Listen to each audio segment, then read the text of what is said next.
Good evening, and welcome to another historical materialism broadcast. At this time, when we are beset by military power, political upheaval, the resurgence of the right, it's vital, I think, for us to think about how the left respond and respond effectively and strategically.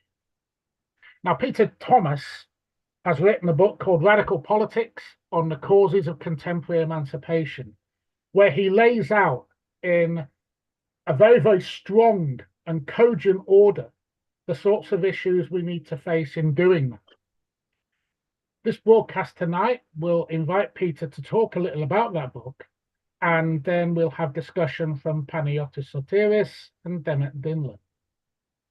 And I may throw a question or two. My name's Paul Reynolds. I'm a member of the editorial board of Historical Materialism, and I oversee the HM broadcasts for those of you who have ideas for this. Peter Thomas is head of department and professor of the history of political thought at Brunel University, London. You'll know him best as the author of The Gramscian Moment, Philosophy, Hegemony and Marxism, published in 2011, which was, I think, a path-breaking study of Gramsci's thought. But he's also written and edited other material on mapping communication and media research, and notably with Riccardo Belfiore and Guido Starosta on In Marx's Laboratory, Critical Interpretations of Good Reason. He's published widely on Marxist political theory and philosophy, the history of political thought and the history of philosophy, and he's currently working on a number of projects around Western European Marxism, a study of recent debates about the notion of what we understand as the political, and a critical reconstruction of the history of the concept of conjuncture in modern political thought and the social sciences. And I'm certainly looking forward to corresponding with Peter on all of this. His discussants tonight, Panagiotis Sotiris, who is the chair of the Historical Materialism Board. I should also have said Peter is a long-standing member of the Historical Materialism Editorial Board, as is Demet. So this is a rather family occasion. Now, Panagiotis is a journalist and editor in Athens who teaches at the Hellenic Open University. As I say, he's a chair of the board, and Panagiotis is best known for, again, what I regard as a path-breaking study on Althusser called A Philosophy of Communism, Rethinking Althusser, published by Haymarket in 2021. And we are currently waiting with bated breath for his Hegemony Strategy Organization, Reading Gramsci Today, which we hope is forthcoming shortly from Brill and then a year later from Haymarket, as with all HM books. And you can be assured we'll be having a broadcast on that when it's available. Demet Dinler is lecturer in anthropology and international development at the School of Global Studies at the University of Sussex. She is, as I've said, a member of the editorial board of Historical Materialism. Her research focuses on the political economy of development, multi-sited ethnographies of markets, post-capitalist economies, working class organizing, activism and social change. It seems to me one might think that's quite dry. She's probably one of the most thorough and engaged ethnographers that I've met, and her work is extraordinary in its depth and insight. So we have a stellar panel tonight. You might have concerns about the chair, but you have a stellar panel tonight. And we're going to start by asking Peter to talk about his book, and then we'll have discussants, and there will be a lot of time for questions. Peter, it's over to you. Okay, thank you very much, Paul, and many thanks also to Demet and Panagiotis for agreeing to speak here tonight. It's wonderful to be joined by such excellent comrades with whom I've had important relations over a very long period of time. So what I wanted to do now was to give you a brief overview, sort of executive bullet points or synopsis of the book and some of the main themes it confronts. You can see here the cover of the book, so it does exist, not only in digital format, and there will be some information available about a 30% discount code that you can use to order a copy if you're interested. So what's the book about? Fundamentally, it was and is an attempt to come to grips with the challenges of radical politics over the last 30 years. And in particular, I was trying to think through and try and find some pattern to the various different cycles of opposition and alternative movements that have occurred in the post-Cold War period. I was attempting to think through some type of grammar of radical politics in this period over the course of my engagement in leftist politics in this period, and thinking that through on an international scale, looking for points of similarities, family resemblances, however they would be characterized, as a way of trying to come to grips with common features of what I think has been a very dynamic and emerging new leftist culture that we've both inherited and which we've been actively involved in constructing. When I started out working on the book, in some ways, it was an attempt to respond to a certain type of structure of feeling and response that I inherited as a young leftist in the early 90s. And I think that's a story very similar for many people of my generation, and perhaps also for generations that come afterwards. And that was namely a certain sense of a loss, a certain dimension of pessimism, perhaps not just of the intellect, but also a pessimism of the will at times, a sense that we came after the high points, the heroic points of revolutionary politics in the 20th centuries, which had perhaps terminated at some point in the 1960s or 1970s. And what was left to us was only some sort of nostalgic attachment to some of history's notable lost causes. That's, I think, a structure of feeling a response with which many of us are familiar. I was attempting to think my way out of that frame of reference and find some way of developing a more enabling narrative to relate to the political history of the last 30 years. And in some ways, it was a question, is the present half empty or half full? And rather than focusing on the various lacks with which we're continually confronted in comparison to previous leftist cultures, I wanted to think instead about the way our present forms of emancipatory politics might instead be thought of as full or as an enabling new type of synthesis.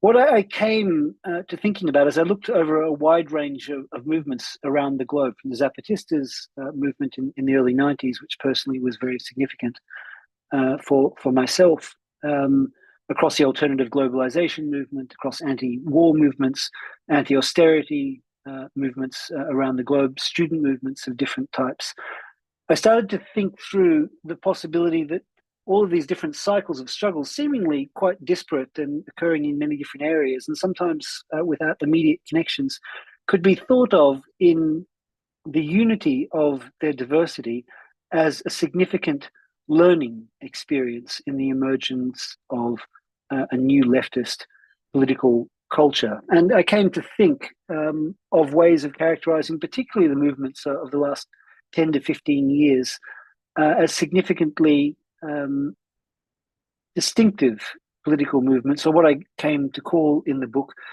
intersectional socio-political movements that were drawing together a whole range of different themes, linking elements of class to aspects of gender exploitation and domination, sexuality, racism, ecological struggles, and the various ways that these intersections were being confronted in these movements as enabling moments in which efforts on one particular front served to reinforce the expansion of potentials for emancipation and self-emancipation on other fronts. And I found as I was looking through these movements and looking for these types of patterns, that there were four questions that seemed to me continually to come back, as if these movements had all been posing these questions in different ways to themselves and reposing them in new forms in the various conjunctions across which they were developed. And those four questions were related to, what are we trying to achieve in engaging in radical politics? What's the goal of radical politics?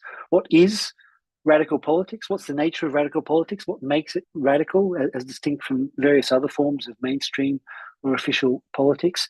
What's the way we do radical politics? It seemingly would need to be quite distinct from the forms of politics, business as usual, bourgeois parliamentarism, and so forth. And finally, of course, the big one, with which I think we're continually grappling: how should radical politics be organized? What were the coherent forms of organization for radical politics today? So as I thought about these four questions and the way I saw them being continually reposed by very different movements in different areas of the world over a long period, I was attempting to try and make sense of them and make sense of their repetition, the difference in their repetition, but also importantly, their common elements. And as I thought through various possibilities, I found my thinking continually going back to Aristotle, and that it led me to formulate what I characterize in the book as an ideology of contemporary self-emancipation.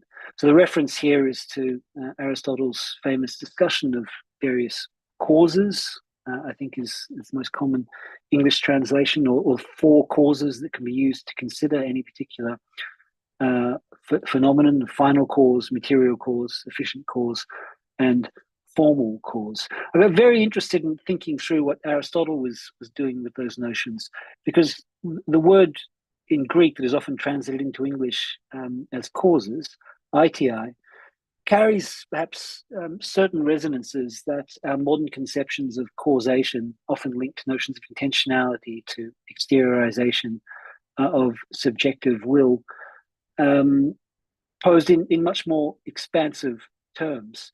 So in the Greek discourse in Aristotle's work, but in the extensive philosophical and also significantly legal discourse surrounding him and his use of that particular word, there's a reference not necessarily to causation in modern senses, but more to also a sense of responsibility, or that which is responsible for something being what it is, or that which makes something what it is. And this seemed to me a particularly useful way to set up a framework, simple, but yet in some ways recommended by 2,500 years of beautiful tradition, in which to continue exploring the types of questions that I'd confronted. At that point, I then began to think about, well, with this type of a structure in place, how to go about exploring these four causes, or four key dimensions of contemporary radical politics.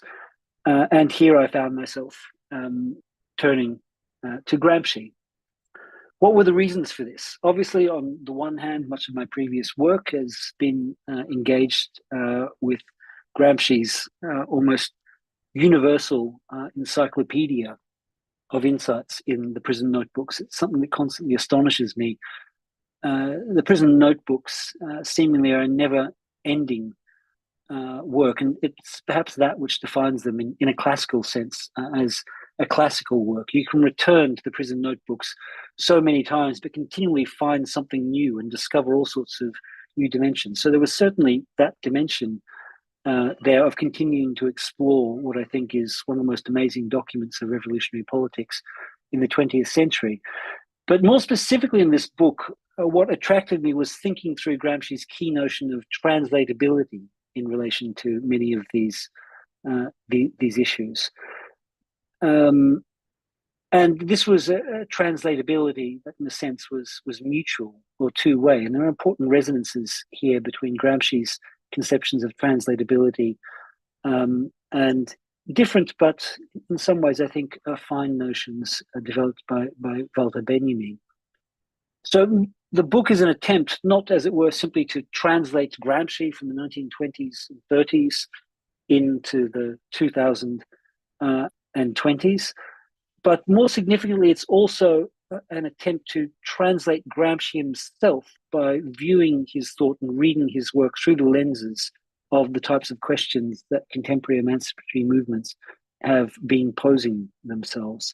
And so there was, in a sense, a whole series of refracting lenses that developed of using contemporary concerns as a lens with which to read Gramsci, which in turn revealed to me what I found were new readings of Gramsci that caused me to revisit some positions I'd previously adopted, which then in turn provided a new perspective on the types of issues in contemporary radical politics. And the book is effectively an attempt to explore all of those various dimensions and levels of translatability between Gramsci and the present around the four causes, or four key questions regarding the goal, the nature, the method, and the organizational forms of contemporary radical politics. So with the clear structure for big questions to explore, the book breaks down into 4 substantive chapters dedicated to each of them. I begin, in a sense, not from the beginning, as Aristotle himself might have recommended, but from the end, thinking about final causes. And here I'm particularly used to think through the way in which Gramsci's conception of the integral state, an incredibly delicate and sophisticated contribution to Marxist state theory, could help us to think about many of the debates that have been going on for many years now regarding how contemporary radical movements should relate to the state. Some of the conclusions I reach in this discussion against those positions that would argue that the state can be in some ways avoided or escaped from through a process of exodus, I'd suggest that engagement with the state remains not simply fundamental to radical politics, but constitutive of it in its most radical dimensions. But the conception of the integral state that Gramsci develops also, I think, provides us lessons why the state can not simply be seized or even smashed in a simple sense, but needs to be patiently and continuously deconstructed through the emancipatory activities of subaltern classes and social groups. I was particularly interested here to think about the way Gramsci's notion of the integral state provided us with an analysis of the way in which the capitalist mode of production generates a continual subalternization of association to organization. Association, if you want, from below, continually subalternized by organization imposed from above. And I come to the conclusion that one of the ways of characterizing the contemporary capitalist state is a sophisticated and generalized process of subalternization at all of its levels. And it's precisely the consistency of the subalternization that makes the contemporary capitalist state such a formidable opponent in its capacity to subalternize, digest, metabolize even radical oppositional impulses. The state then, understood in Gramsci's integral sense, needs to be grasped fully as a relation and as a concrete relation, and forms of opposition to it need, I would suggest, to traverse traditions of thinking around notions of dual power, very significant for the Marxist tradition and in Gramsci's own thinking, and in particular need to think through a certain type of duality, which I came to see at the heart of notions of dual power, the possibility for the emergence of a power of a different type.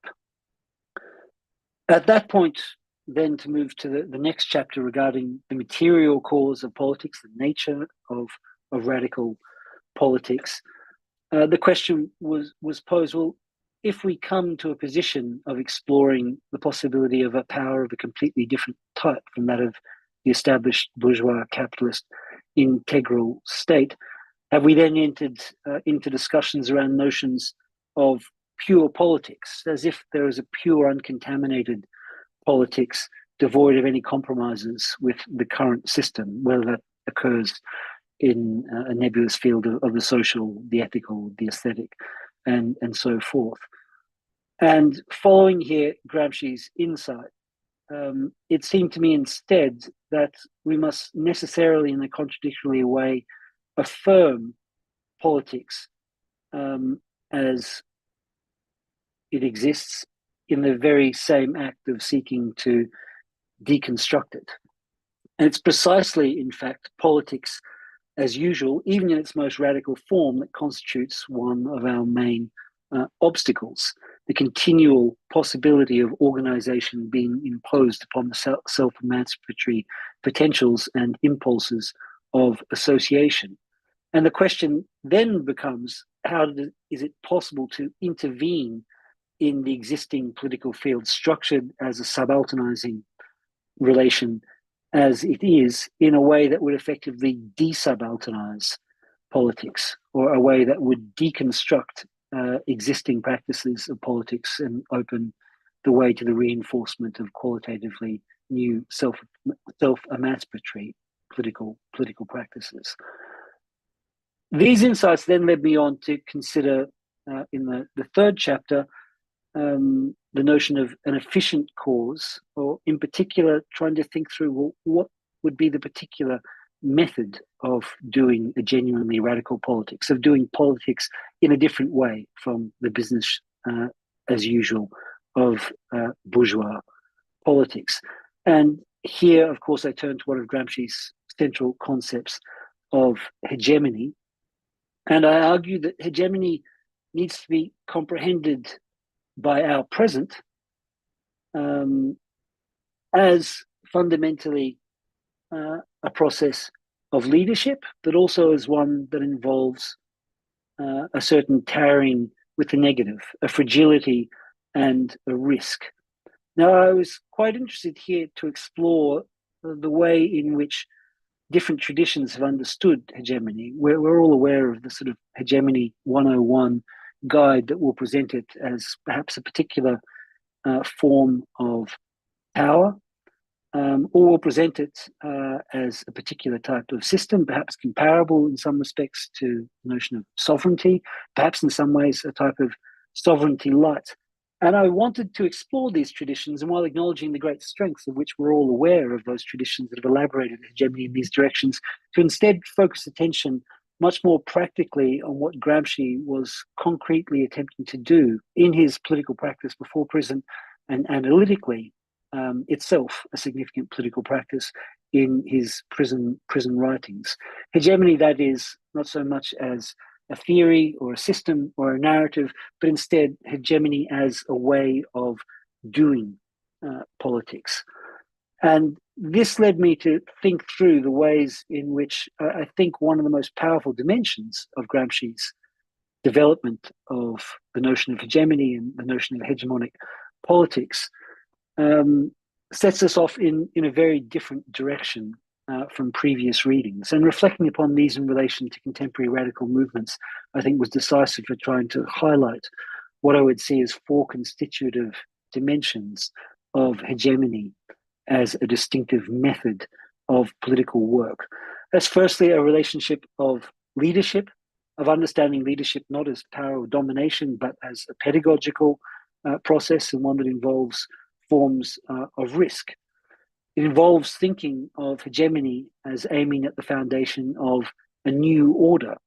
It involves quite unapologetically reaffirming not just the possibility, but the necessity of genuine historical progress, conceived not as a normative standard, but instead as a learning process, as the problem solving of the subaltern social groups as they attempt to throw off all of the muck of ages and chart a path towards their own self-emancipation.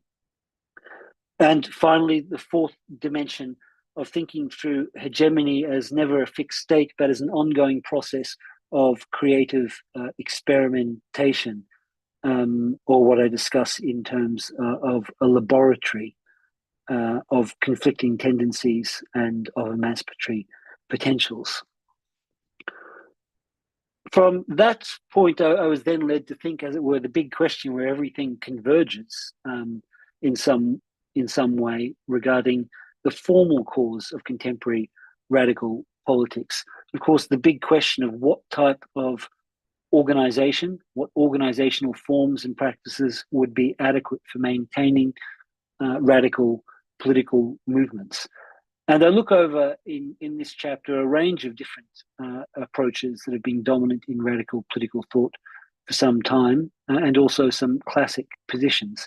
So I was interested here to explore some of the developments between the Italian workerist tradition and the later elaboration in the works of Michael Hart and the sadly recently departed Antonio Negri, but also in relation to a variety of other significant contemporary figures, Leclau, for example, Badiou, and the ways in which they've thought organizational forms primarily in a register of the political subject.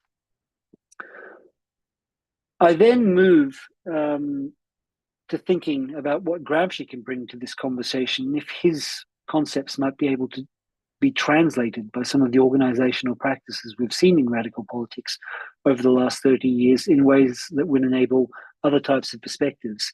And here, his very pregnant metaphor of the modern prince was very important for thinking about an organizational practice that would be able to harness the conflictuality that is inherent to politics in a positive and enabling way that becomes an expansive process of increasing dimensions of self-emancipatory possibilities.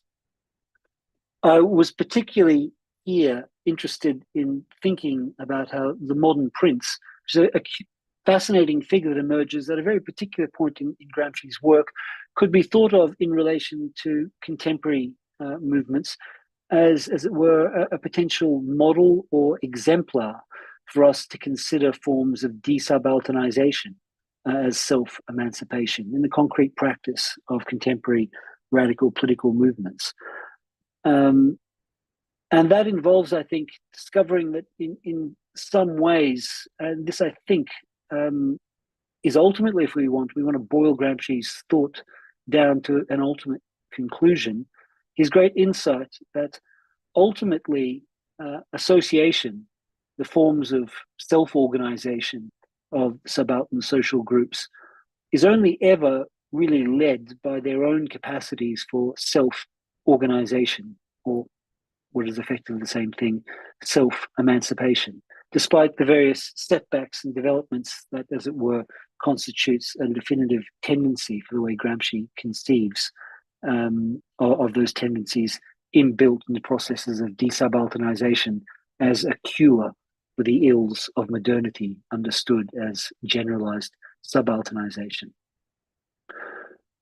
Finally, then, in the conclusion, I try and bring together these various analyses and focus in a way of, well, what's at stake here for contemporary self-emancipation? Having taken these various detours and undertaken all of these translations, what does it come down to?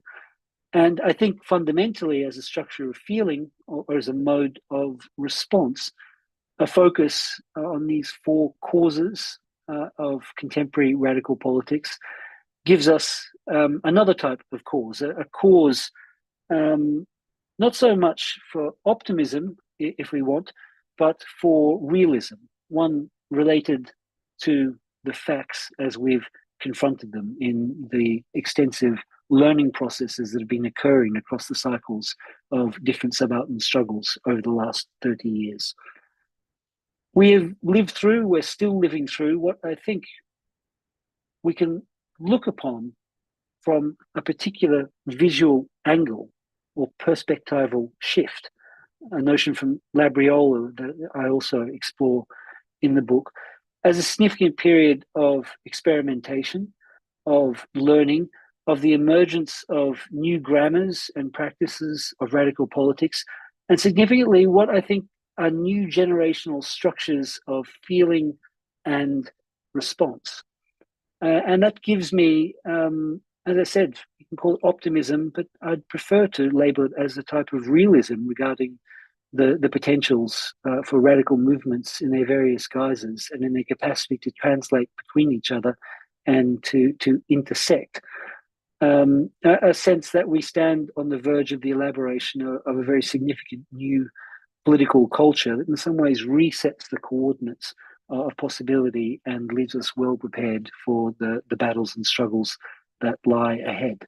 And so the book ultimately was conceived in a sense as an attempt to make a contribution to these ongoing discussion, and to clarify some of the key points in the hope that those dimensions can be developed further in the concrete practical struggles that await us.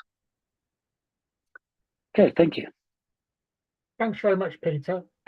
Really cogent summary of the text, which I should say is well worth purchasing. I've put the 30% code up in the chat for those who wish to. Panagiotis. Well, first of all, I would like to stress that this is a very important book.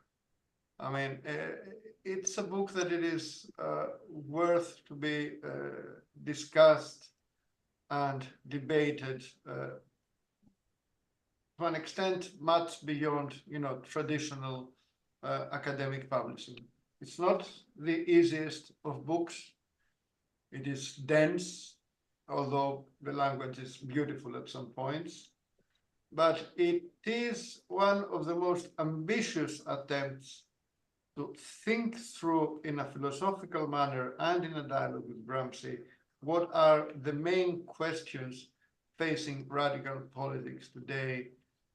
And in a highly original manner, it is a book that remains unapologetically, attached to a traditional revolutionary Marxism and all its main tenets, at the same time being in a dialogue, a critical dialogue with not only just Gramsci or interpretations of Gramsci or more recent Marxist contributions, but basically the political philosophy of modernity and the open questions that traverse it and in a certain way still haunt us.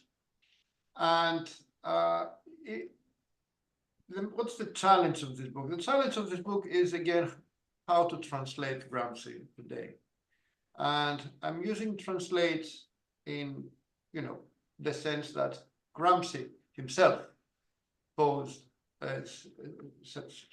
suggested that translation and translatability are at the core of the philosophy of praxis. And I quote from Gramsci: "The following problem must be resolved, whether the mutual translatability of the various philosophical and scientific language is a critical element that belongs to every conception of the world, or whether it belongs in an organic way just to the philosophy of praxis, being appropriable only in part by other philosophies, question marks."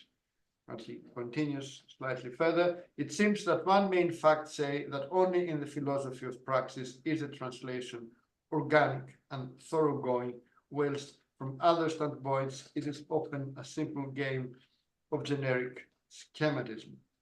And as Peter stresses in the book, and I quote from him, Gramsci produced what can be regarded, using his own terms, as a translatable theory of the possibilities of emancipatory political action in societies dominated by the capitalist mode of production and structured as processes of subalternization. And I think this is the core importance of the book, because, I mean, on an empirical level, we all know the fascination that any real engagement with Gramsci exercises upon the reader. That despite the fact that Gramsci never writes in a very abstract way, and most of his notes seem to be very theoretically and historically conjectural. They refer to very specific debates, various moments of Italian history, discussions of texts. There's always this sense that these notes speak to us. And I think that the challenge theoretically in any engagement with Gramsci is exactly to theorize how Gramsci speaks to us.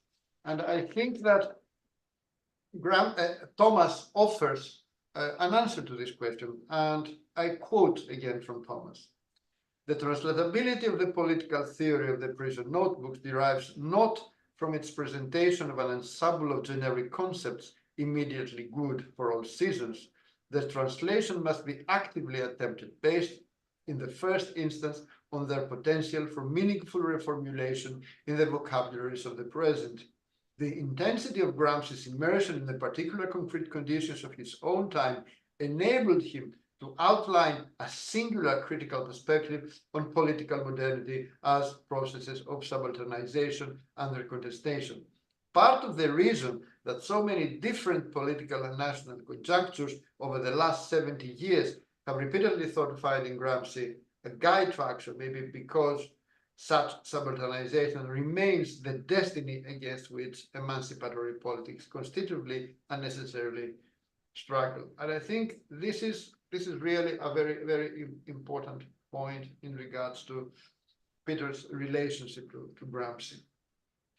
Moreover, I think that it is exactly in this book that we find an evolution of his thinking on hegemony.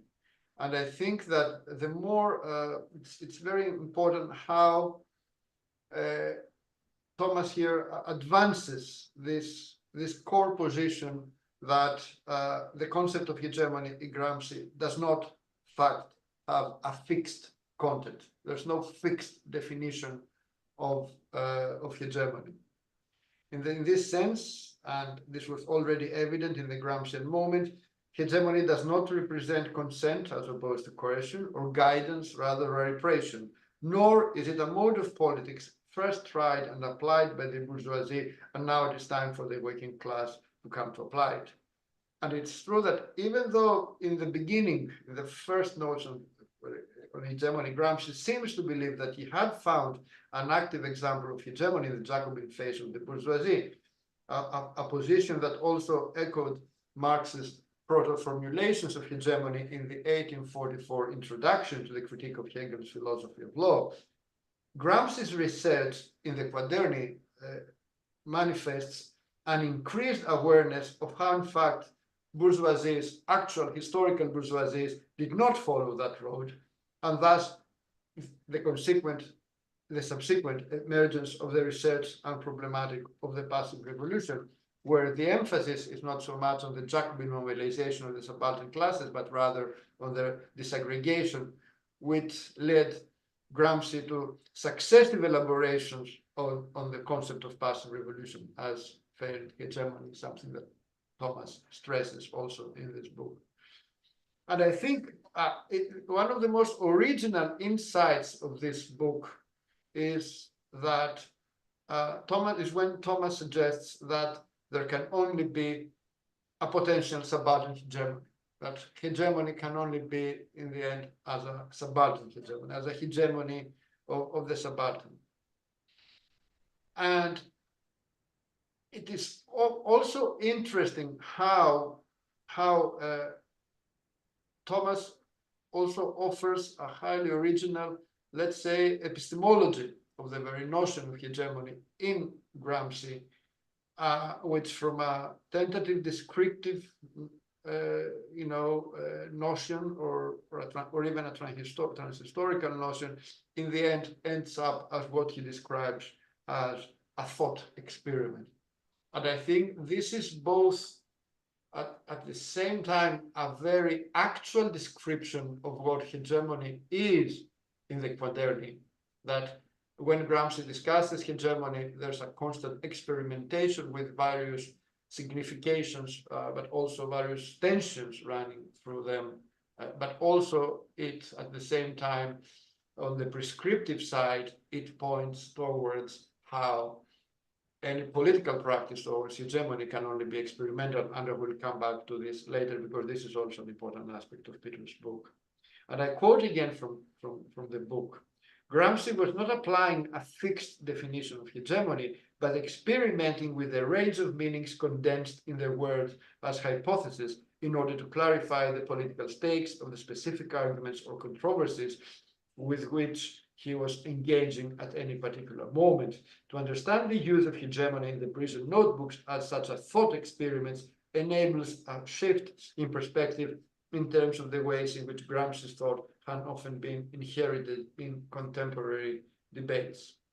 And it is in this sense that Thomas ends up with this idea that a truly hegemonic practice of politics can only be one based upon the self-emancipatory practice of the subaltern classes, and therefore the only actual way to think of hegemony is as, and I quote from him, the subalternization. And I quote from him, hegemony understood in this sense is a practice of political leadership conceived not as an instance of command, but as a process of experimentation with political proposals and programs that aim to increase the subaltern social class's capacity to act as an autonomous political force within, but against the current order. And as he mentioned, this is important in how Thomas in this book summarizes the strategic questions that we're facing when he discusses hegemony as a political method. And I quote again, the strategic method can be thematized in terms of the four central perspectives of the previously delineated etiology of emancipatory politics. The goal of constructing a new order, the nature of self-emancipatory politics as the production of historical progress, the method of leadership conceived as fragility and experimentation, and the organizational form of a pedagogical laboratory. This is one of the most dense quotes from the book, but at the same time, a quote with exceptional clarity in the way the questions are being posed. And if one was going to define what socialist or communist politics is about, is exactly this. It is the ambition of constructing a new order by means of a very specific form of self-emancipatory politics, which is the only way to produce actual historical progress, by means of a completely highly original form of political leadership, which is based exactly on the fragility and experimentation of the very process of leadership, and which requires an organizational form that is a pedagogical laboratory. If one wanted to summarize the challenges we're facing, I mean, I couldn't find a better way. And I think this is what enables Thomas to go into the crucial question, which is the question of the dual question of power and politics. And I'm saying it's a dual question because sometimes the very syntagm of political power in fact poses, a multitude of questions, and one should first try to divide the two terms before combining them. And in particular, what it means, what is a strategic theory of political power, and here and of taking it. And here again, a quote from the book highlights this point. What would it mean to take power in contemporary societies characterized by a political diffusion of disciplinary technologies? Above all, what are the possible forms of spaces of dual power today amidst the crisis of a financialized state in which economic and political power seems to be functionally fused? How is it possible to take the distance from the state required for the construction of a counterpower when decisive dimensions of the contemporary crisis, particularly in terms of state fiscal policy for social services, seem to demand not the pure act of separation from the state, but the impure assumption of responsibility for resolving their most immediate and deleterious effects? And whoever has engaged in radical politics, especially in moments of accentuated social and political crisis, as one might point to the European South in the previous, in the 2010s, these were exactly the question: how you maintain a distance from the state while at the same time, I mean, the only strategy for survival was for somehow the state to, perform even minimal tasks that were necessary, for the population. And it's interesting that,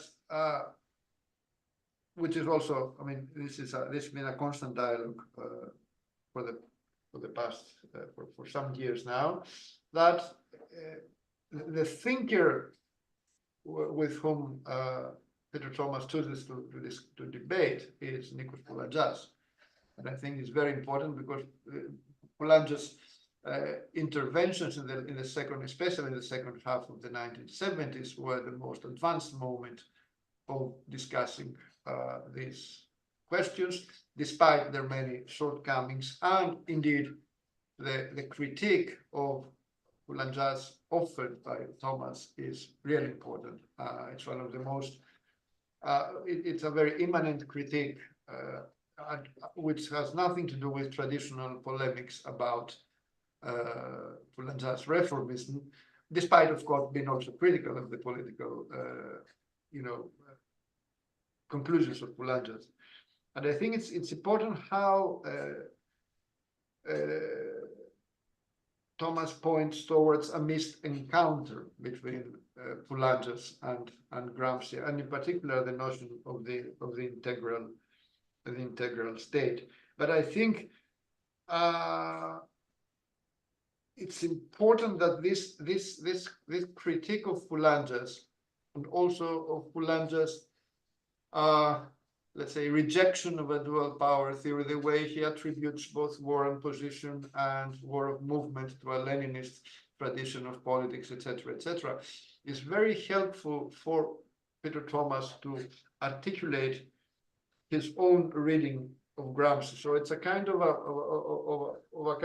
multi-level dialogue and critique here. And it's interesting how, for Peter Thomas, Gramsci's relation between civil society and political society points exactly to the political accumulation that led to the formation of the modern state, and this constant process of reappropriating and transforming, and at the same time undermining the associative dynamics emerging within civil society, turning the dynamics of association from below to forms of organization from above. And I think this point is very, very important, because one of the open questions that we face when discussing the political forms of modernity is exactly how can we conceive this relational character of the state, as the state and state power, the way the subaltern classes are both at the same time inside and outside, how they seem to be, or at least they seem to be invoked in the classical narrative of modernity as being constituent aspects of the emergence of contemporary forms of both sovereignty and, in general, politicity, and at the same time, go back and maintain, let's say, a classical Marxist insistence that political power in the end is class rule. So combining in a dialectical manner these two elements is one of the most open questions, and in most instances we have seen like bending the stick to one side or the other. The very dialogue in the 1970s between Boulangers and Althusser is a kind of a double bending. Boulangers bends towards the relational aspect with all the danger of, let's say, a reformism, in the sense, okay, change the balance of forces of power, we change the state, and we move towards emancipation. And Althusser trying to build a kind of a defense line around the theory of the state as a machine that transforms social force into political power and legal forms.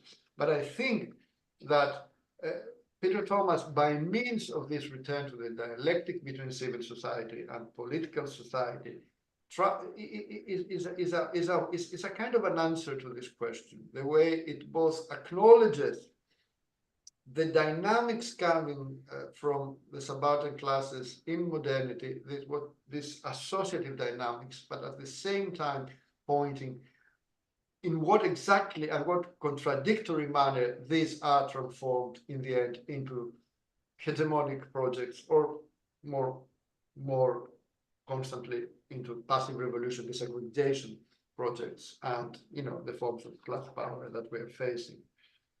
And I think this is also what enables Peter Thomas to have a reading of the integral state that is by itself an intervention in the debate, in these debates, this conception of the integral state, and I quote from Peter, as a dialectical unity that is not conceived topographically like the unity that a maps imposes on the diverse terrains that fall within, rather the unity of the integral state in conceived in terms of the subsistence of our relations as the mutual dependence of particularity and universality. And it's also very, very, very interesting that how Peter Thomas attempts to go back into this insight, which sometimes unites thinkers in the Marxist tradition, very diverse, from E.P. Thompson to Louis Althusser, if I may use a provocative example, that is that, you know, classes exist only as, you know, conflictual relations, as conflicts of class strategies. There's no other way for classes to exist. And I think that, and I have a quote from Peter that it points to this direction. Rather, in a perspective common to Gramsci and Lenin, political power is immanent to the hegemonic projects by means of which social classes or groups constitute themselves as classes in an integral and properly political sense, rather than remaining an incoherent mass of corporative interests at the subaltern level of civil society. It is the capacity of such hegemonic projects to transform those experiences of subalternity into institutions of self-organization that allows a class to elaborate its own distinctive forms and practices, politics within, but also potentially beyond the existing state.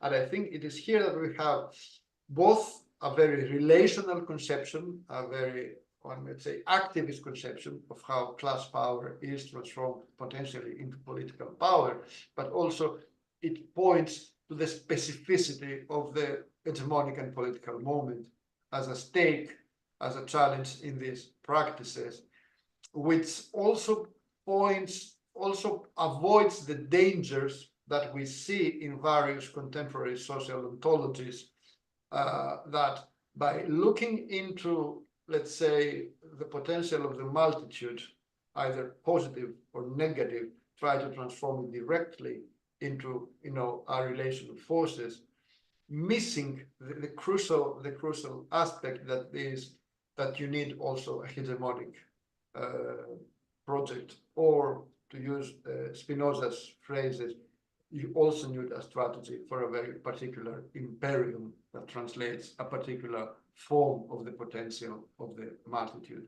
And I think this explains both the working of power, but also the challenges facing us. And I think that it is also here that this enables Peter Thomas' emphasis on self-emancipation as the political practice of this, to be not just, let's say, a political wishful thinking, not just a nod to a certain revolutionary tradition, but let's say a historical and at the same time logical conclusion of such conception of politics, that the only possibility of a real subaltern politics can only be a politics of self-emancipation, which we all know in philological terms, it points to the fact that Gramsci never forgot the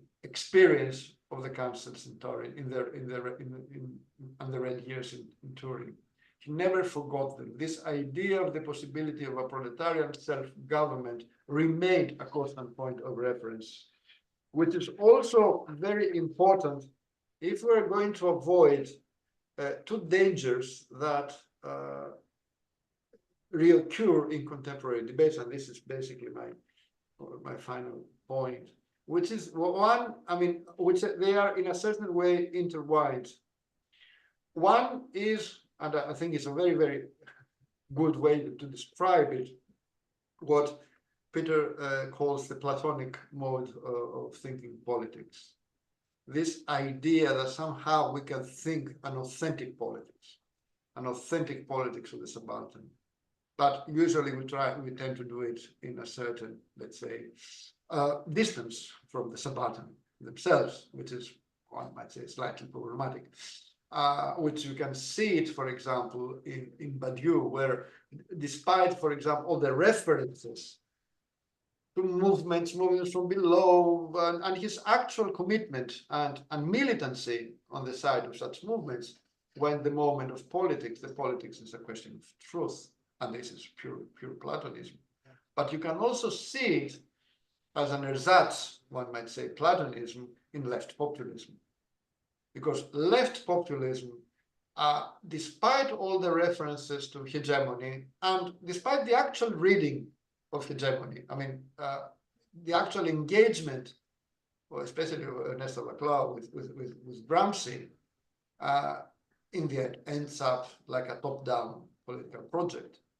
Again, it's all about a discourse produced outside the subaltern classes, which somehow imposes a unity of them, imposes a certain form of sovereignty, which this is enlightenment, but not, let's say, socialism or a communist perspective. It's the bourgeois conception of politics, and actually it's not the bourgeois practice of politics, it's the bourgeois idealized ideology of politics, truth or correct discourse or unifying discourse, whatever it is as important. And I think that it's exactly, and Peter is saved from such dangers, which are somehow inherent in many readings of Gramsci, even those readings that include and study the pedagogical aspect of Gramsci, because pedagogy can also be a top-down perspective, okay? And we should always remember that pedagogy in Gramsci is always in the sense of the thesis of Feuerbach pedagogy. The educators must also be educated. That phrase is the guiding line. But I think that what was also important is saved exactly by this idea of subalternization, which I think it's the necessary addition to any theory of hegemonic practice, because it points, it's not just that it points to a historical process, it's not that, it points to a constant renegotiation. Subalternity is never final, it's never something that has been, it's never reached its end, it is given. It's always contested because there's a constant return of resistance, there's a constant return of counter-hegemonic aspiration, there's a constant return of struggle, there's a constant return of historical surprise. And this is also, it's exemplary, the way that Peter in this book always returns to this point, because we've seen many appropriations of Gramsci and the notion of hegemony as, in a way, as a substitute for the inability of the masses themselves to be liberated. And if we can see, even in many neo-Leninist kind of discourses, we see the same point, this idea that somehow politics are going to be reintroduced into the subaltern classes, which they're fragmented, demoralized, ideologically eluded, etc., etc., etc. Whereas in reality, the very core of philosophy of praxis and historical materialism is that there's always more in what the subaltern think and say and act. And let's say, to answer the famous question of Spivak's well-known essay, the subaltern do think, do speak, do act, do experiment. The crucial question is whether those forms of radical intellectuality, which in a certain way are the result of this constant reemergence of resistance and struggle, can actually relate to it and create the conditions of these pedagogical laboratories that we need. And this is, and to end, and it's exactly how, I think it's very important how Peter Thomas in this book attempts to also rethink the modern prince. Because, and there is a big quote, I won't read it, not to, because I've already spoken too much. There's a quote where it basically says, no, the modern prince is not a general will.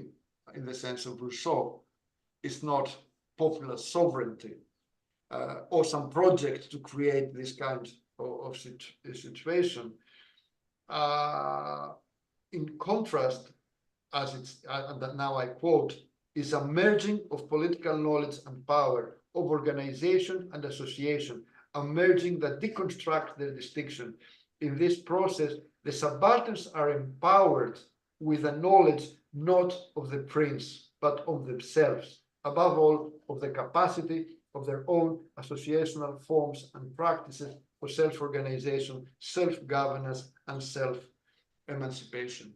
And I think if we're going to look at what is the starting point of this book, as Peter describes it, which is namely the emergence and subsequent failure of various forms of contemporary radical left movements, this quote points what was the actual lack. It was exactly this, not only a belief in the possibility of self-emancipation, but also the absence of any actual initiative towards creating a modern prince, not as electoral alliance, not as electoral reference point, not even as a neo-Leninist political organization, but as the kind of laboratory, the kind of meeting place, the kind of constant and permanent constituent process where knowledge, aspiration, struggle, hope can create exactly that dialectic that is the only possibility of a subaltern hegemonic project. And it is exactly this which we still need today. And as the book suggests, this is never simply about having a project. It's about having a method. And I think this distinction is crucial. Hegemony as a method means that it is a constant tension in our political practice, in our collective practices, in our forms of organization, in our collective aspirations, that can be a guiding line from the smallest of political tasks to the bigger of political challenges. And I think, we should be really grateful, Peter Thomas, for again offering us means to think through these very important questions. Thanks very much, Panagiotis. Demet, the floor is yours. Thank you to Paul, Peter, and Panagiotis for having me part of this intellectually very stimulating and for me politically very important discussion. Peter Thomas's book offers once again, a fresh and original reading of Gramsci, but this time through the lenses of contemporary radical politics. Peter, during the book, reads concepts and arguments with their multiple interpretations by juxtaposing them and giving a chance to the reader to make comparisons. The moments of truth that Peter derives from his reading are derived imminently from a multiplicity of readings, misreadings, misunderstandings, multiple readings in an active process of translation. So in other words, I would perceive that book not simply as an interpretation of Gramsci through the lenses of radical politics, but as a process of translation between different political, theoretical, historical context. So in other words, I think Peter's way of reading and writing very much lives up to the standards that perhaps that Gramsci sets for himself. Peter's book, in my view, can be read as a corrective to a dominant political ethical stance when we face defeat in radical struggles for emancipation. I would call this, Peter called this pessimism. I would like to call this rather in following the traditional concept of left-wing melancholia, which reminds us constantly the eternal gap between our ideals and the difficulties of empirical reality, and in a way to seek refuge in the idea of socialism as wager, by borrowing the concept of Lucien Goldman as something which is yet to happen in the future and not in the contaminated present time, almost in a messianic expectation that one day, when the right conditions come, when we reach that space of authentic politics or better conditions, then everything will be different. Peter's reading of Gramsci instead does not seek a decontaminated, authentic space for politics. It makes emancipation itself an open-ended process of experimenting, problem solving, failing, and learning while we confront our present condition, rather than trying to achieve a utopian prescription.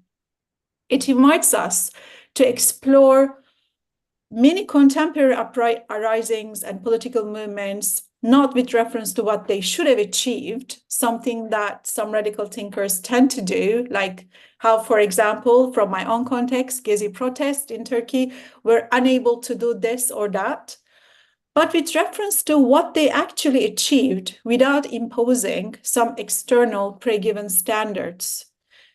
It allows us to shift the question in a way to enable future strategic action rather than inertia.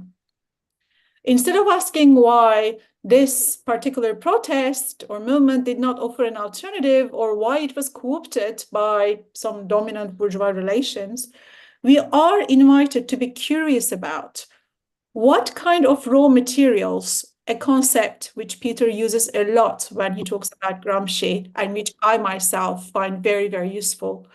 What kind of raw materials already existing within subaltern practices and sensu commune, common sense, were articulated? What kind of ethical sensibilities were cultivated? What kind of emancipatory relations were simultaneously constructed and impaired? And what all these teach us for an ongoing attempt at subaltern hegemony, which is an ongoing process, as both Peter and Panagiotis acknowledged. The meaning of any political movement or singular event, perhaps in contrast to, again, the theories which are trying to kind of romanticize the singular event in contemporary politics, is actually constituted retrospectively as with respect to its contribution to a long-term process of, again, another concept that I really like from Peter's work, primitive political accumulation. But to be able to use this opportunity, we need to see it and appropriate it as such. So it's really kind of, he's really trying to kind of help us to shift our perspective to kind of look at radical politics in a different way. His analysis suggests that the alternative can neither be totally unprecedented, because it always follows the reconfiguration of the existing raw materials from the past and from the present, or it is neither a total negation of existing relations of force. It is in the, I quote, the dis and relocation internal to the existing situation that the new can be reconfigured, prefigured. Hegemony is this prefigurative struggle, is a new practice of ordering, and not at some endpoint of a liberated society lying beyond it. In his forthcoming book on hegemony organization, again offering a kind of quite a new reading of Gramsci, which kind of is in conversation with Peter's work, Panagiotis Sotiris also points out to this aspect of hegemony, not as a pre-given project, but as a relational modality emerging, being born in the context of certain relations of force. It depends on organizations, apparatuses, practices, and intellectuals that actively organize it. So here, Panagiotis, I believe, is also trying to kind of bridge the gap between the spontaneity of the subaltern organization and the broader political goals, and this kind of like, how is this mediated? According to Peter, neither authority nor power. Hegemony is openness to innovation. It is an experimental risk. And I have to say that I really like this conceptualization of hegemony as taking an experimental risk very, beautiful, but also very meaningful on the basis of my own experiences as a former labor organizer. It is experimental, says Peter, because we make proposals that aim to mobilize the widest possible involvement of subaltern social groups to transform the existing situation. And once again, I want to highlight the importance of not kind of trying to impose a project that we envisage in our mind independent of the current conjuncture, but transforming the existing situation, which also Panagiotis emphasized a lot. And it is risky because there is no guarantee that they will be effective or even be heard. And I really like this. Peter doesn't talk about that, but I know that Reynolds, you talk about this in your work, about there is even a kind of playfulness in this whole process. Like we experiment, we play, we kind of, with different ideas, with different modes of organizing and strategizing, which brings the pleasure of it, which I think is very empowering for the process of desubalternization. Their actualization depends on the self-organization and self-governance that Panagiotis also highlighted. And such experiments are conducted in pedagogical laboratories. And here, Peter takes us back to Florentine Renaissance laboratories for an analogy where there was always cross-cultural fertilization, contamination, communication, and participation, which I find quite helpful as well.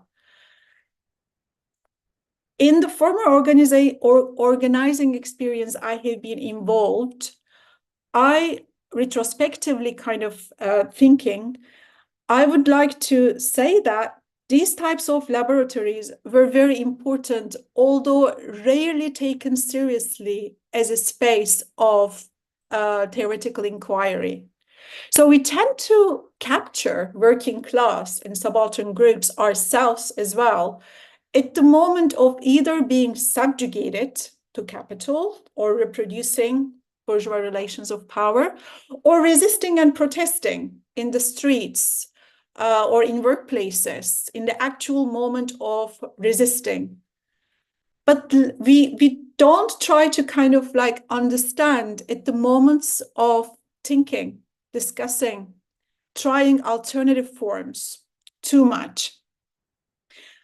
In the experience of in the experience where I was involved in organizing in the construction industry back in Turkey, I learned so much from colleagues and comrades who developed innovative grassroots methods for health and safety, construction engineers who designed alternative scaffolding preventing work accidents, labor experts, inspectors, and specialists who taught how to strategically use existing state institutions, laws, and regulations to the advantage of laborers. I learned so much from young workers who became ethnographers of their own workplace by collecting data about companies, about the environments to inform the strategy of their organization. Discussions around how we can change the way prices and wages are set in the industry, conversations around who should make the decisions about how much housing should be constructed in the first place in collaboration with activists from the housing struggles. Most of those things sometimes remain invisible to the eye of the researcher or strategist, but actually they are fundamental. It is not simply by engaging in public demonstrations, but participating in such what Gramsci calls molecular transformations that subaltern interpellations by capitalism turn into gradual forms of self-emancipation here and now. And I want to highlight the expression here and now, because I believe that there's nothing more empowering than here and now feeling, that this feeling of transformation that proletariat, which involves all of us, not only kind of a set of workers, but all of us who are subject to capital experience. Paul, do I have 5 more minutes to ask my questions? Okay, so I believe that Peter's approach refutes, as also Panagiotis highlighted, to apply Gramscian concepts in a cut and paste mode to a particular situation, but invite us to think like Gramsci, to repeat Gramsci in moment, to refer to his earlier book, In Our Present Moment. Peter, in his, original rereading of the concept of subalternity in Conversation with Subaltern Studies, says that there are always various degrees of subalternity, from inchoate rebellion to cooptation, from partial to complete autonomy. Were there no degrees of subalternity, were civil society a terrain of total domination instead of a continually renewed hegemonic relation of subordination? Hegemony, as the emergence of capacities for self-direction and leadership, would not be a realistic political strategy. So if this is the case, I would like to think, again, in relation to the broader scholarship of Peter Thomas, what would be the conditions to produce the very identity of theory and practice by the subaltern in contemporary politics? So in a case study where I am from currently, which is the UK higher education, this would probably be, if we will kind of learn from the experience and rejuvenate theory through practice by kind of producing their identity, this would be not kind of to give some groups of workers called subalterns so that they share their lived experiences, which then are theorized by privileged intellectuals. It would be to recognize the power of all groups of proletariat as democratic philosophers, from academics to working students, from maintenance workers to librarians and higher education, and come together to rethink concepts and dialects and beliefs and practices and desire, aspirations, flows, as well as the unpleasant truths from our own practice, and bring those dispersed forms and think about how we can brought them together towards a more coherent form. Again, a coherence is a concept which Peter is exploring really nicely in his work. So, my questions. You talk about the importance of learning, and I very much appreciate that. And you give some examples from social reproduction struggles, intersectionality in the book. But if I were to ask the question from the reverse, maybe to connect it to the point where Panagiotis left, what are the ways in which some political movements actually failed to learn, or failed to unlearn some of their familiar and established practices, which might impair their capacity to do hegemony as a political method? What are the ways in which some movements maybe failed due to some of the kind of like issues that Panagiotis talked about? Maybe it's a question to Panagiotis as well to elaborate a little bit what he meant. Second, you already mentioned that your work can be read as a critique of the traditions within Italian Marxism, but also I could add decolonial thought, for example, which refuse engagement with the bourgeois forms of state and institutions and seek for a true, authentic politics beyond it. You argue very, very beautifully that the raw materials of a subaltern hegemony are already connected and functional to, in one or another way, to political relations in their hypothesized forms, and an alternative hegemony can only be built immanently from within. Once again, immanence is another concept from Gramsci that Peter is beautifully elaborating. Could you perhaps kind of talk a little bit about the implications of your argument for contemporary approaches to the state, or maybe could you more concretely talk about what it means to confront the state today, and perhaps elaborate a bit further your concept of the political within the broader debates about the specificity of the political? Third, and I have two more questions and I finish. In Gramscian moment, you analyze in depth the role of the economic with special reference to the way in which Gramsci thought about the new economic policy in Soviet Union. You said that Gramsci did not see NEP as a retreat or deformation, but as an experiment to bring together a wider alliance between different groups towards hegemonic work. Following this point and your emphasis on immanence, could you argue that, similar to your analysis of the political and the state, contemporary attempts at building post-capitalist economy should also be perceived immanently despite the potential critique of reformism? Could we say that rather than seeking a decontaminated pure space of an alternative economy beyond capitalism, we should engage actively with and infiltrate economic institutions and relations to simultaneously reconstruct and deconstruct them? And here I might overstretch the analogy, maybe apologies if I do. And the final question to finish. Many contemporary radical thinkers today talk about the need to connect different struggles to each other as one of the most important political tasks. For example, in the recent intervention by Isabel Garro on communism and strategy, she says, she also kind of makes a reinterpretation of Gramsci, and she talks about the need to galvanize such struggles through strategic mediations. But I think there is less clarity about who will actually do that work.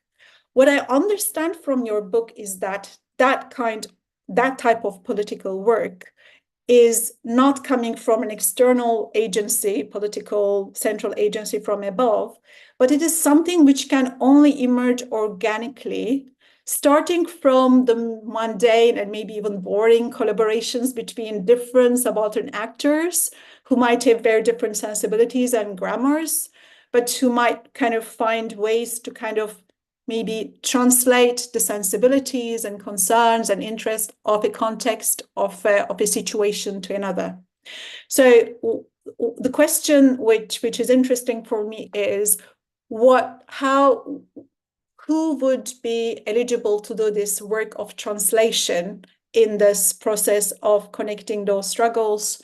What would be the role of organic intellectuals, of the concept of coherence, and maybe put very simply, how should we understand the work of translation in the context of contemporary politics? Thank you. Thanks very much, Demet. As Peter collects himself to make a response, just let me add 2 or 3 things. First of all, some of you will have realised this is a panel which first spoke at Historical Materialism London in November. For those of you who didn't, you should attend historical materialism conferences whenever they're near you. And we now have a global reach of those conferences, so there will always be one fairly near you. Secondly, and I'm reflecting here as someone who does a lot of editing, I want to frame a few issues for Peter very briefly, not as criticisms of his book, but as where the next book and other contributions should come. And I want to put them in the context of 3 tensions. One is Peter's explicitly said he is theorizing through something which does not engage the pessimistic as much as the optimistic. He genuinely engages with pessimism of the intellect, optimism of the will. And he does so in a very much intellectual vein. But I suppose there still needs to be work done to connect those two, to actually say the pessimism which permeates the left, how can we shift it onto the optimism by which Peter provides as a guidebook? Secondly, Peter's book is very strong on the notion of self-emancipation. And I think that's very important. But one of the great problems Marxists have had are joining collective emancipation movements and parties. And I was delighted to see Peter speak at length about the party, because since the 1970s, the party has taken a second place to more amorphous movements. Nevertheless, it seems to me there is work to be done, whether it's by Peter's next book or by Demet or by Panagiotis or by others, about the way in which we can join the everyday experience with the political moment explicitly. Accepting politics can be a problematic concept. I'm reminded here of Raymond Williams' Marxism and Literature, page 112, the quotation where he starts, hegemony is a lived concept. And he teases out in that paragraph the way in which hegemony is something we live, which bears down on us, but which at every moment gives us the opportunity to rupture.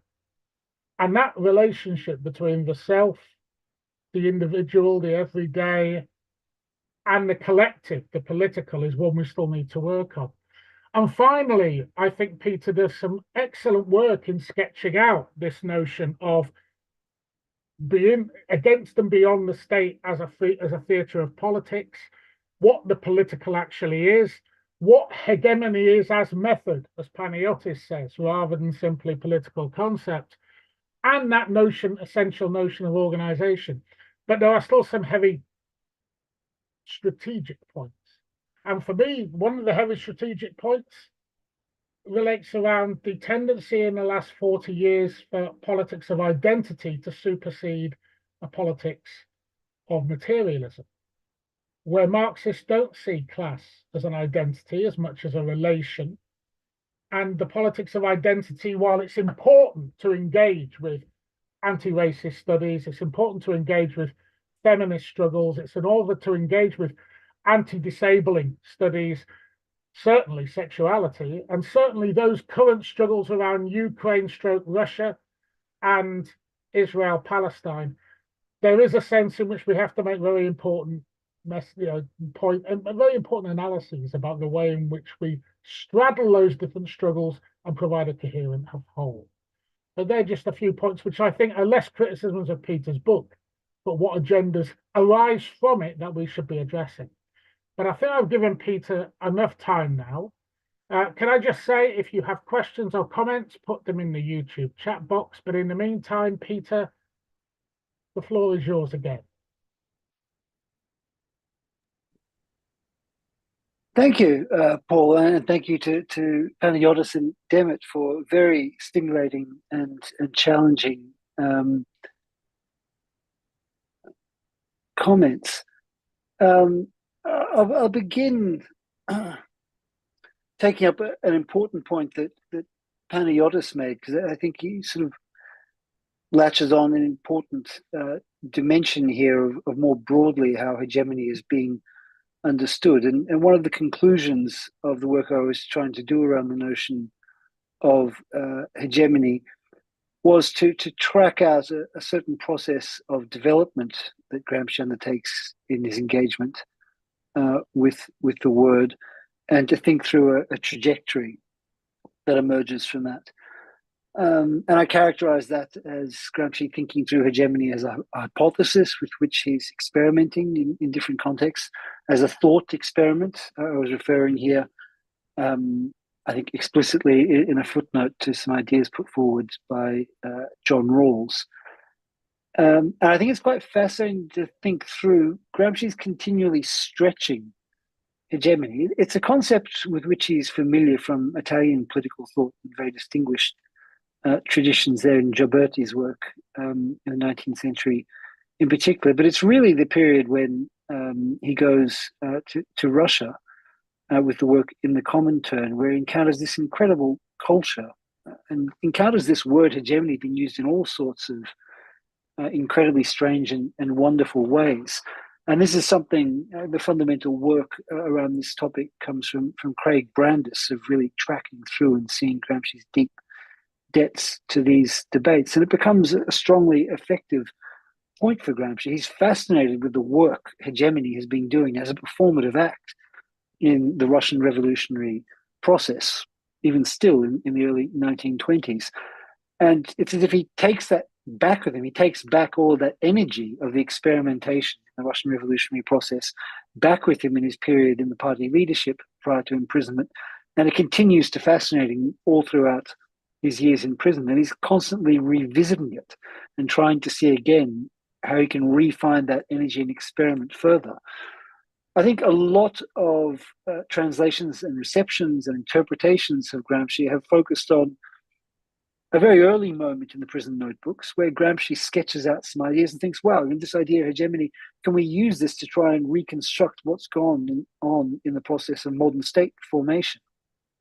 And often these interpretations take things to a certain extent, but leave it there. But I think what's most fascinating in Gramsci's trajectory is the way in which actually he slowly and then more rapidly starts to regard that initial thought experiment as a failure. He sees there's something that's just not working. Actually, the concept of hegemony is bigger than this, and it doesn't actually capture what was going on.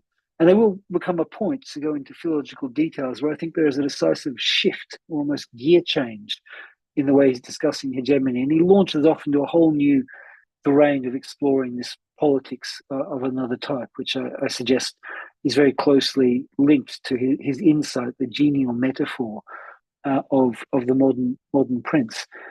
Now, I think that's particularly important, that trajectory of development in Gramsci. We can view that in terms of the history of political thought in the 1920s and 1930s, fascinating moment and lesson from which we can still learn. But we can also think through that today in relation to radical political movements over the last 20 or 30 years, who have similarly been engaged in a whole series of processes of failed experiments, which have been picked up again by other movements or translated across movements, sometimes in quite subterranean ways, sometimes in very explicit forms of affiliation. But they've been picked up and developed in different directions and searching out the way in which a hegemonic form of politics might be able to escape its capture, as it were, by the paradigm of sovereignty. And that dimension leads us, as Panagiotis highlighted, to a thesis, a strong one, that there's really only, as it were, a potential subaltern hegemony. The trajectory or logic of hegemony as a method of political work in some ways breaks the bonds or goes beyond the bounds in which politics is conceived in the bourgeois order. That's particularly decisive, I think, relating to some of the other themes that Panagiotis was raising in terms of conceiving of hegemony as an open question. And this, again, I think is really distinctive in thinking through the structures of feeling and response that are present in Gramsci's work and how we can try and relate our own political cultures to them today. The whole open question for Gramsci derives not from the fact that questions were unanswerable or someone wasn't clever enough to come up with the real correct answer or discover the truth. The open questions are constitutive in the nature of self-emancipation, which almost has to constantly put itself in doubt and turn back on itself and ask the extent to which emancipation has been fully realized as a potential for various actors engaged in those processes. And it's almost as if moving along at each point, you discover that whatever gains or advances have been made, that there's still work to be done, and there are new layers or levels of emancipation that then need to be integrated in and brought into this ongoing dynamic. And it's in these terms that I try in the book to discuss what I'd see as a historically concrete conception of historical progress, which unapologetically defends the absolute necessity without falling into any of the various teleological or normative temptations to establish a notion of historical progress as a standard by which to condemn the past or the present. Those dimensions, I think, are very much related to some of the crucial experiences we've been going through, particularly, I think, the last 10 to 15 years. I'm thinking back here in particular to the quite astounding process of experimentation that occurred in Greece, where Panagiotis was very actively engaged and on which he's written many important analyses around the whole process of the debt crisis, the whole crisis of the European order and how it was related to, and the new potentials that opened up at the time and were also then closed down as open questions that were open in practices and the search for new forms of association from below, as it were closed down by various levels of seduction or temptation by instances of organization from above. That was a particularly significant process of experimentation for the European left. We can obviously look at an extensive range of experiences around the world that have grappled with similar problems over a longer period. The situation in Latin America, still continuing through today, has obviously been another very significant instance, and currently underway in Brazil in particular, I think will be an interesting return to see the extent to which we've learnt from various experiences, and if it will be possible to think forms of self-emancipatory political practice that can engage with existing state structures and practices of politics in the same process of deconstructing them and posing the alternative in a politics of another type. Those dimensions, I think, come to some of the important questions that Demet poses, many of which are too difficult for me to attempt to answer this evening. But to just pick up on some of the key ones, Demet asks, where are the instances where different movements have failed to learn or have failed to unlearn certain practices? And I think certainly in those situations I've just mentioned, the crisis in Greece, not just in Greece, but in terms of the European left learning from those experiences, the different levels of engagement with parliamentary politics, extra-parliamentary mobilization, the construction of ecologies of resistance and alternatives along and outside those official political forms. There are certainly instances where there's been a failure of the learning process. And one of the challenges that comes to us today is, as it were, to pick up the baton and begin the process of reflection on those moments again in concrete forms that may become possible. I think indeed they are becoming possible in the context of what's a veritable explosion, almost an acceleration of the cycles of different movements of resistances that we've seen in the last years. When you think back through and you see, say, the long arc over 30 years, you can see a series of cycles, sometimes with longer periods of interregnum between them. But when we look back through in the context, in particular, emerging through the pandemic and coming out of it, the explosion of so many points of conflict around the world, and significantly astounding movements of solidarity, in particular at the moment in terms of the crucial struggle occurring in Palestine, I think you can see real causes for what some may call optimism, but I think we need to start calling realism, a realistic analysis of the potentials for incredibly creative movements to inherit across generations various concerns, but to learn from various experiences and see the way in which the intersection of various demands become feasible.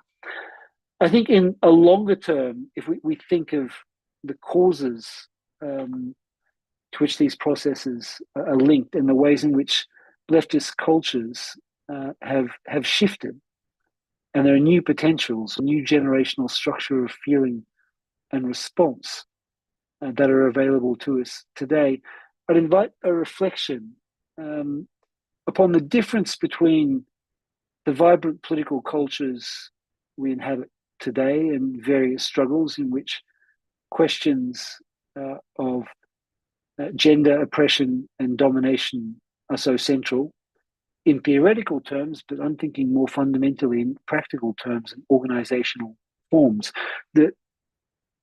The appearance of left-wing politics has been fundamentally transformed over a longer period in ways, I think, for many people, looking back at instances and very masculinist cultures in leftist politics in previous conjunctures almost renders them unrecognizable. The relations of translation there, in a sense, have been so profound that it's almost as if leftist cultures in their common denominators have transformed the languages they're speaking. That would seem to me, in a realistic register, as an instance of historical progress. It would seem to me as an incredible resource of hope, but also an example of the extension and the way in which political cultures can be transformed and integrated through the active dimension of self-emancipatory politics imposing itself upon, as it were, association of self-emancipatory politics imposing itself upon all of the various claims from above or elsewhere to organize them. Some of the other questions that Demet has posed, I think particularly challenging in terms of thinking through the specificity of the state today and our forms of engagement with it. This connects with some of the points that Panagiotis was noting, that despite the various temptations to engage in yet another presentation of a notion of pure politics or a genuinely radical politics that is always elsewhere, the political stakes today are so high that only with a concrete strategy of confrontation with the forms of the state that immediately determine the various crises we're experiencing will it be possible for self-emancipatory politics to continue to function at all. So again, I'd turn here to thinking through the experience in Greece, where the question was posed as an open question and very concretely, that in the period of all of the debt crises and responses, doing nothing was not an option. You were talking about something on the scale of a humanitarian crisis. We can translate that today to thinking through the entire problematic and the difficulties around advocating the need for a unified state in Palestine. Doing nothing today is not an option. The concrete construction of institutions of self-emancipation and the assumption of responsibility for the development of genuinely self-emancipatory institutions in those contexts are immediately practical issues, and the alternatives, as it were, not pursuing that path in a realistic fashion, I think are too horrible to contemplate.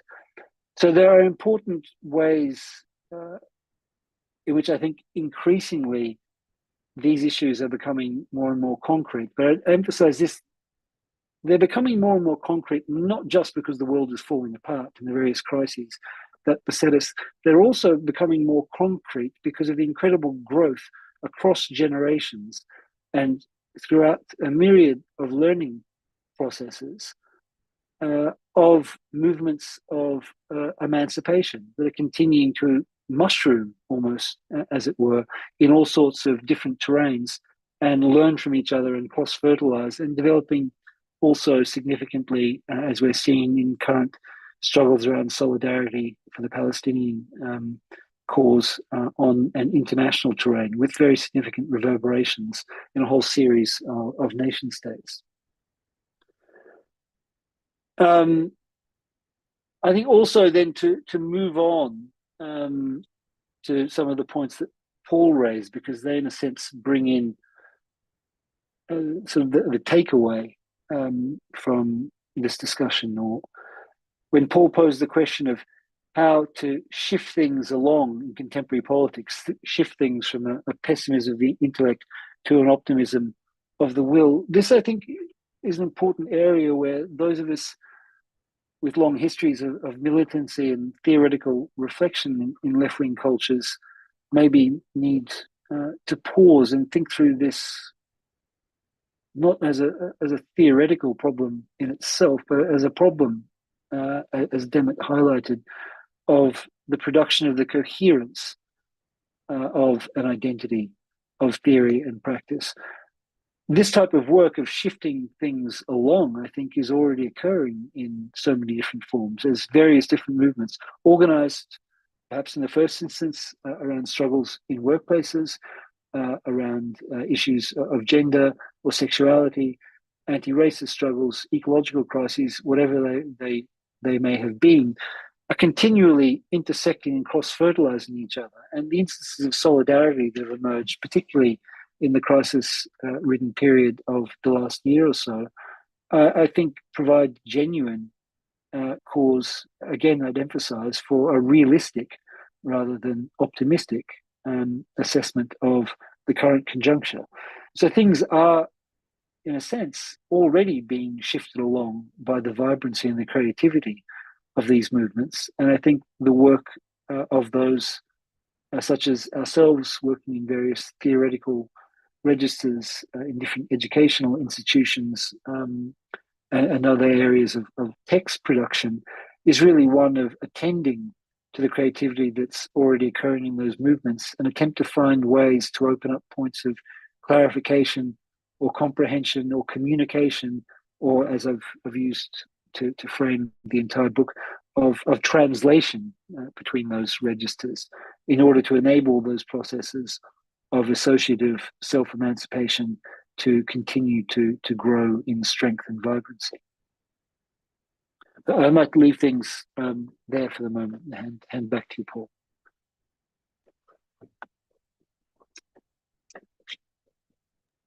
Thanks very much indeed, Peter.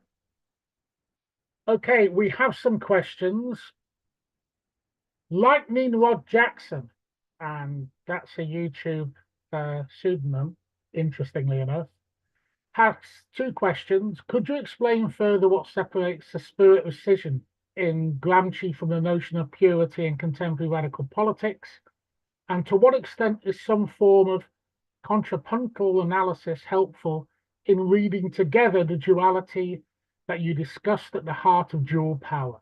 And that's thanks from Rob. Incidentally, Demet and Panagiotis, you will have an opportunity to speak before we finish. Peter. Thanks, Paul. Hi, Rob. Nice to see you here. Obviously, this is an area where I know Rob has done a lot of important work. And the way Gramsci takes up the Sorelian notion of a spirit of schism is very significant in his earlier thinking, his engagement as a young militant in Turin, but continues throughout the prison notebooks. I think what's decisive here and what would separate Gramsci from more contemporary notions of a pure politics or a real politics that is always elsewhere is the specific organizational focus that his conception of a spirit of scission takes. So when Gramsci's invoking this Sorelian motto, he's particularly interested in thinking about the ways in which what he will come to call subaltern classes or social groups can separate themselves from the organizational forms of the bourgeois integral state, politically, intellectually, morally. So there's an important sense in which that sense of recovering an autonomous capacity for action without subsumption to subalternizing imperatives of the integral state becomes for Gramsci, as it were, almost the beginning of the possibility of political struggle. And it's one that he outlines at different points as occurring in various different stages and phases. And it's not a linear process, and it's one that has a whole series of different detours and reversals and step backwards. But importantly, that conception that the subaltern social groups are separating themselves from the dominant order precisely in order to struggle against it indicates the need then to think through what can make their forms of struggle distinct from the existing order and capable of resisting capture by it. In terms of a contrapuntal analysis in thinking through problems of a duality, dual power, I think, and the reference here is obviously to Said's important work in this direction. I think that's precisely the dimension that Gramsci's dialectical approach requires us to undertake. There needs to be the capacity to keep the various dimensions, as it were, floating alongside each other and move backwards and forwards between them. And it's only in the tension that's established in a contrapuntal sense that it becomes possible to think about this duality of power as a dynamic process that drives self-emancipatory politics forward.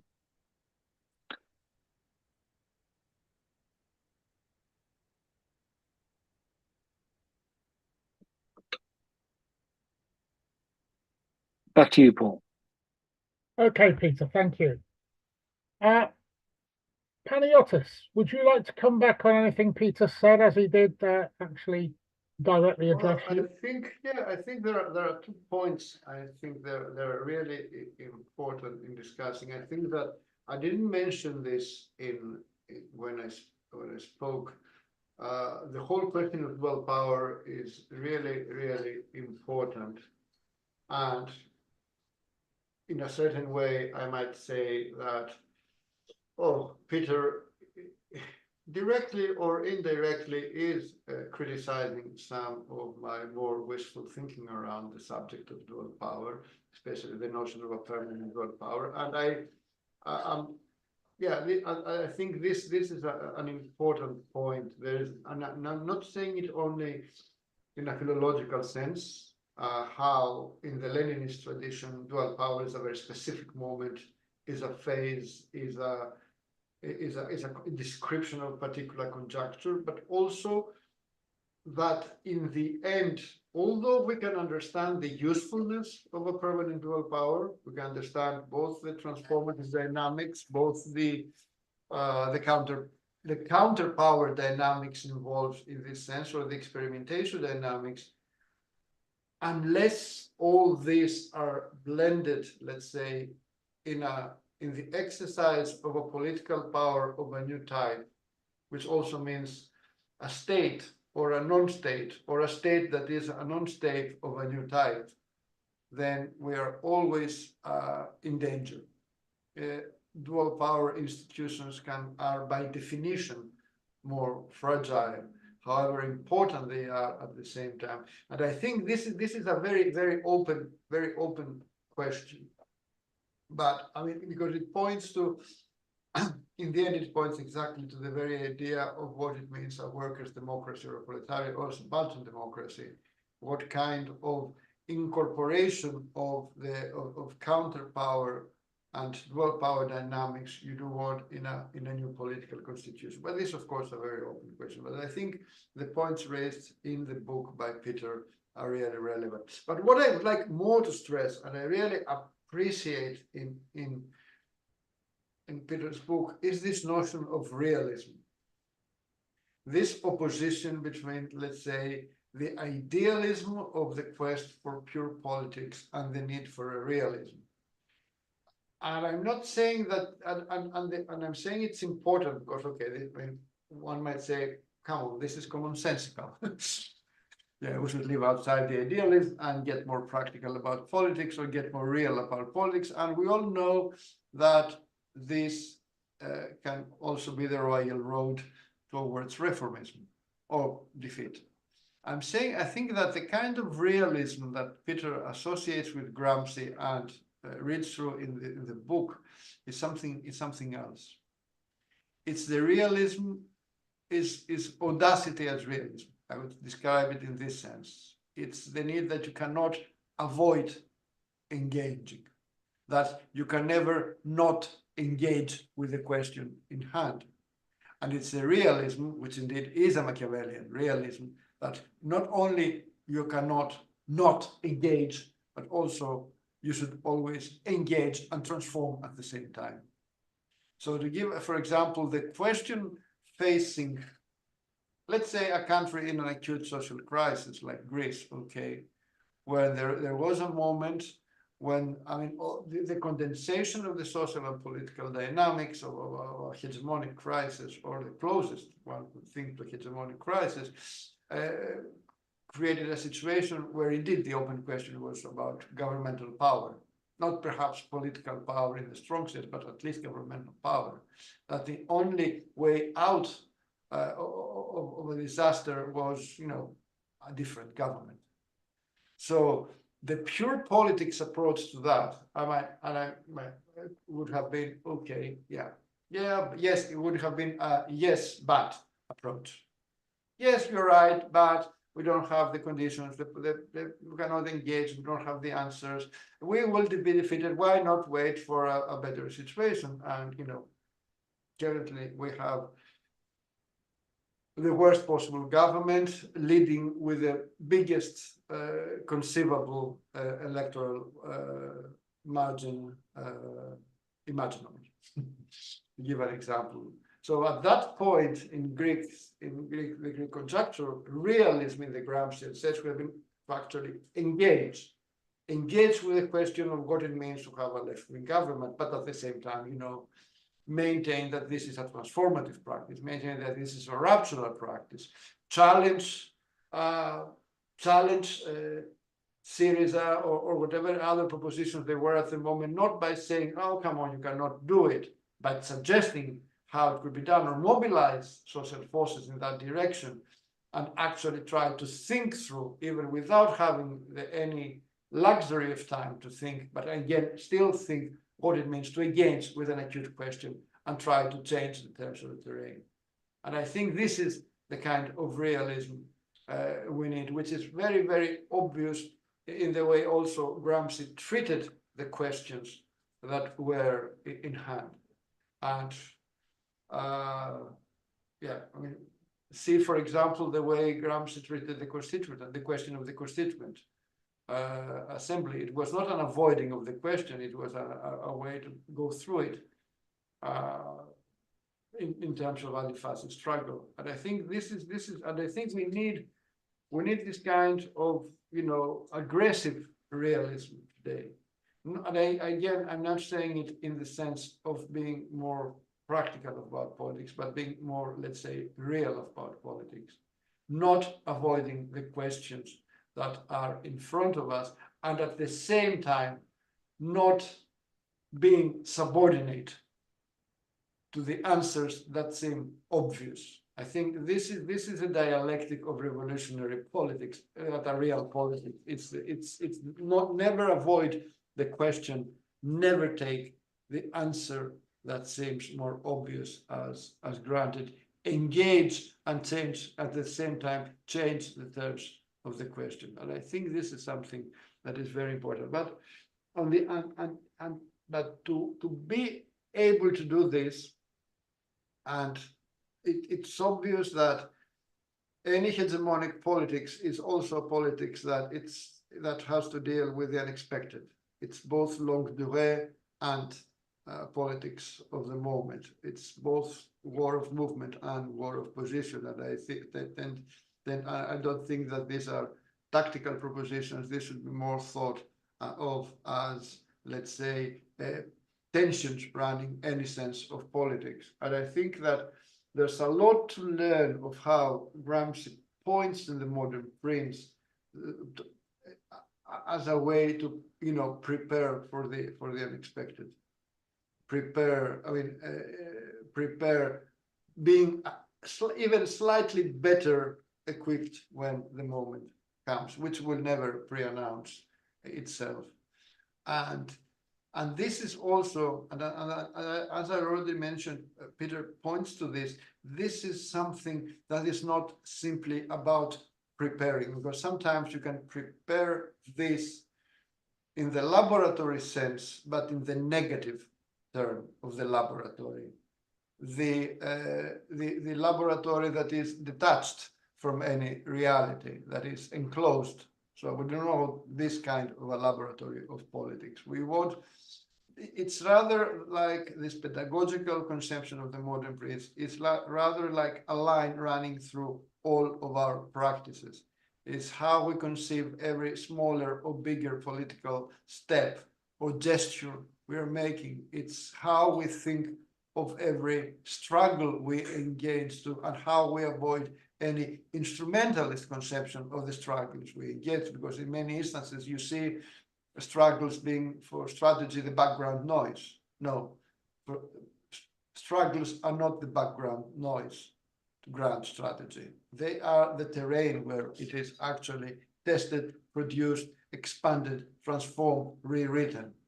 So the way you treat every political moment, every political encounter, every struggle, smaller or bigger, exactly as a political laboratory. The way you try to think to what extent the relational forces was changed. What did we learn here? What did other people learn from this process? What was the kind of our engagement? To what extent did we try to push beyond the limits of the existing order? All these points exactly to, I think, hegemony as method, or to put it in my own, Althuserian language, not a new politics, but a new practice of politics. Again, but I think it's a very similar definition. And I think that it is in this sense that Peter's book should be read. And it is a book that can help people actually think through such a question. And I think this is always a big praise to say about a book in the Marxist tradition. Thank you, Panagiotis. Thanks, Paul. Could I just come in on? I was going to offer you a last opportunity to speak before we close, Peter. Yeah, I mean, I think just there's some important points that come to the crux of the matter, in a sense. And as Panagiotis was speaking, it struck me, really one of the key questions that Demet posed, thinking about the concrete experiences of labor organizing and learning processes that are occurring there. And the question is really, well, what are we learning for? What's occurring in those processes? Why are people going through those processes of learning? And it's not in order to maintain oneself in the current position they're in. There will be a defensive element and so forth, the learning you need to do just to get by. But that's undertaken. Well, here maybe we can talk about optimism. Maybe we can talk about hope. But that learning is undertaken in the sense, well, things can be better. I mean, there's the fundamental impetus that launches people into engaging in self-emancipatory politics, of thinking there is a pathway, it is a feasible and possible pathway to pursue, that things can be better, this situation can be improved. Often those sorts of dimensions, I think, in the Marxist tradition have been thought of as the sort of the reformist camel's nose in the tent door, and the whole revolutionary house will come, or tent will come tumbling down if they're explored further. But that important sense of understanding the possibility of improvement, of learning, of tomorrow being better than today, is a fundamental dimension that people experience as they step into the field of radical politics and they go through a process of radicalization. Now, it's just those experiences for a long time in leftist cultures that would come in the tent, as it were, but lots of other experiences happened afterwards that weren't really enforcing that learning process, and learning processes were stopped in that direction. And the key dimension, I think, that I've tried to think through with Gramsci, but again, always trying to think about the way these problems have been posed in contemporary radical movements, has been to think about the sort of political culture that would enable those learning processes to continue and to grow and to flourish. And that seems to me, and here, call me an optimist if you need to, I think there are genuinely signs that these processes of learning and the renovation of political cultures have been occurring in very significant forms, in waves after waves of struggle, and the way in which new dimensions and sensibilities and perspectives are continually integrated into understanding the overall nature of our contemporary societies as laboratories, in the bad sense Panagiotis mentioned, of subalternization. So there is good reason, and a realistic assessment of the facts indicates to me that the creativity that's been shown in a variety of different movements of resistance around the globe over the years, and the translations that are continually going on between them, indicate that we may be coming to a time where those learning processes that are so fundamental to the moment of radicalization, or that moment of schism in the Sorelian sense, can be continued in a broader and more enabling self-emancipatory practice and culture of the left. And that brings me around back finally onto a point where, as Panagiotis noted, I have a polemical but comradely engagement with some of his work around notions of dual power and exploration of areas a permanent dual power. What seems to me here decisive is this, and why the notion of permanent dual power needs to be pushed beyond, in a sense, to where that dualness is broken down. And it's also, I think, why notions of counterpower and counter-hegemony don't really capture the dynamic of this process. We don't get involved in the situation in order to be in our camp over here and in order to leave bourgeois political practices and its culture of subalternization in place. The idea is to get rid of it. It is to move it along. It is to historically superannuate it. And that's something that remains very strong in Gramsci's mind. And it's why I focused so much in the book on trying to develop a concrete conception of historical process, that the whole impetus for self-emancipatory politics does indicate that the role of these radical forms of engagement is to respond to some of the open questions that we've inherited. And developing in that sense of thinking beyond the real goals and aims of the potential for self-emancipation of each and every one of us, I think is central to Gramsci's approach to politics. And it's maybe why he's continually fascinated people, because it responds to some really quite fundamental element in that initial moment of radicalization, when the possibility of the world being different opens up to us. And in a way, it's by engaging in a dialogue with him and thinking about how we can translate him, how he can translate us, how those continually ongoing processes of translation and retranslation open up all sorts of potentials and make him, in some ways, perhaps much more contemporary than we yet are ourselves. I'll leave things there. Okay. Thanks very much, Peter. Thanks, Demet and Panagiotis, for your extraordinarily erudite comments on Peter's book. Thanks to our audience for staying with us and a future audience who will enjoy this. Thanks to Peter for the book.